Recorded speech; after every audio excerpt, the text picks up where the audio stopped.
उन सबका एग्जाम एक बार हॉल में करवाया गया, जहाँ पर लगभग 1000 से 1200 विद्यार्थी एक साथ बेंचों पर बैठे हुए।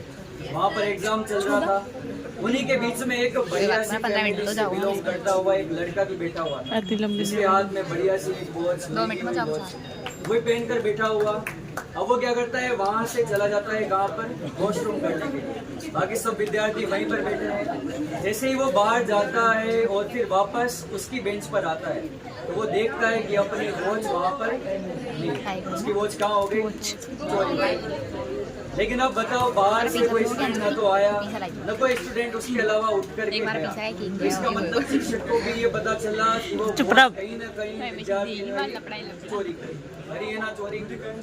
अब इतने में ही वो शिक्षक से कह देता है कि मेरी वॉच क्या हो गई, चोरी। अब शिक्षक भी उस वॉच को ढूंढेगा या तो फिर उस बच्चे से कहेगा खड़ा होने के लिए, लेकिन शिक्षक ने ऐसा कुछ भी नहीं किया। इतने में ही जैसे पता चलता है कि ये शिक्षक क्या करना चाहते हैं, चोर को पकड़ना चाहते हैं। तभी वो चोर जो था या फिर एक विद्यार्थी जिसने वो घड़ी चुराई, वो चोर बिल्कुल टेंशन में आ जाता है पूरा का पूरा।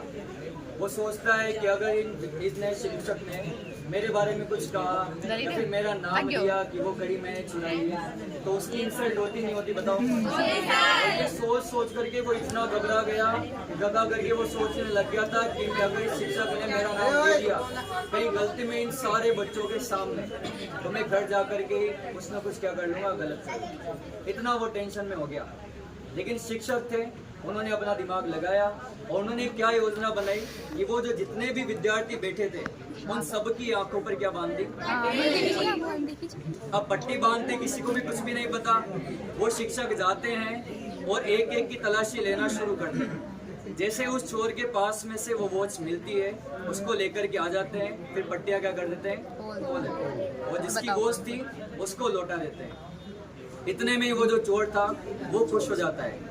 वो सोचता है कि अगर वो शिक्षक मेरा नाम ले देते तो वो तो क्या हो जाता, बदनाम हो जाता पूरा, उसका तो फ्यूचर सारा खराब हो जाता। सारे बच्चे नहीं कहते क्या उससे, ये चोर है, ये तो चोर है, कहते ना, इंसल्ट वाली बात होती। लेकिन ऐसा कुछ भी नहीं हुआ।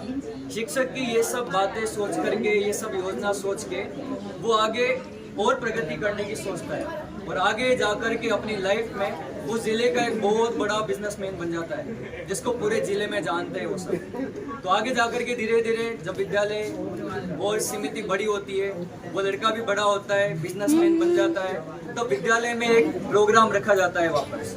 अब प्रोग्राम का मुख्य अतिथि किसको बुलाया जाता है, उस लड़के को, बिजनेसमैन को। ठीक है, उसे बुलाया गया कहाँ, वापस उस विद्यालय में। वहां पर बुलाया गया तो जैसे ही वो गेस्ट बन करके आया, उसने देखा उसी शिक्षक को वापस, और उसी शिक्षक को देख करके वो उनके चरणों में जा पड़ता है और उनसे कहता है कि वो जो उस टाइम पर घड़ी चुराई थी वो किसने चुराई,